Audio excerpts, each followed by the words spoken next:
Swiss soccer player Michel Morganella has been stripped of his Olympic accreditation because of a racist tweet that he tweeted out against South Koreans. So apparently Switzerland had lost to South Korea, and a few hours later he tweeted that South Koreans can go burn and that they are a bunch of mongoloids. Steve-O, can I ask for permission to laugh about that? It's too soon. Too soon? Too soon? It's too soon. Tomorrow. He'll laugh tomorrow. Steve-O is originally from South Korea. I love that he calls them mongoloids because they're near Mongols. There's no question that that's what jumped into his head. That's why, by the way, mongoloid has become an un-PC term. Right. Right. And I love that he's angry because they lost. Yeah. You know, oh, well, if they were so horrible, why'd you lose to them? So he said other things too, right? Just his apology. He basically said, I am sincerely sorry for the people of South Korea, for the players, but equally for the Swiss delegation and Swiss football in general.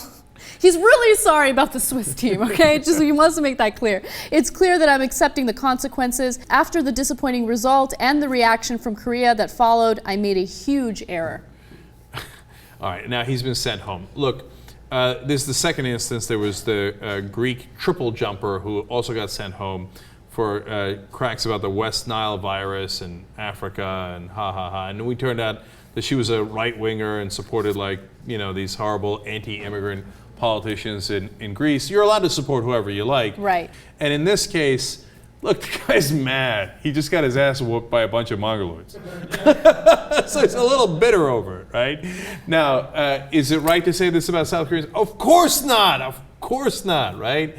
You know, I don't know how I feel about all these guys being sent home. I guess it's against the Olympic spirit. So I guess so. Yeah, it's against their code of conduct. In fact, all of the athletes that are participating in the Olympics this year are being encouraged to tweet about it, to use social networking to kind of promote the Olympic Games.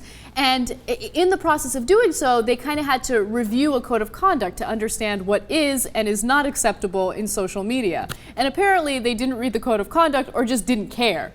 Because, like, it's a public forum. Everyone's reading it. Everyone's judging. But he's 23 years old, and the dude was mad. Okay, and that's why he did it. He's a young guy. He's an idiot. Look, I always think, like, what would I think if the shoe's on the other foot, right? So if a Turkish team had just kicked his ass, and he's like, I can't believe I lost to a bunch of barbarian mongoloids, right? I'd be like, ha ha.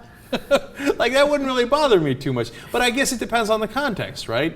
If it's like a guy who's from, you know, again, from a hateful perspective, et cetera, and I can't tell, you know, how hateful this guy is, maybe it bothers me a little bit more. I believe generally in the freedom of speech. I know he's not an American. I know it's not in the context of whether he's allowed to say it or not. There's consequences for him getting kicked out. You know, overall, I agree. They shouldn't be racist, of course, right? But I just don't feel like it's the worst crime in the world. Yeah. Look, I don't think he was sent home because he hurt Korean feelings. He was sent home because he embarrassed the Swiss. The Swiss sent him home. The Koreans don't give a shit.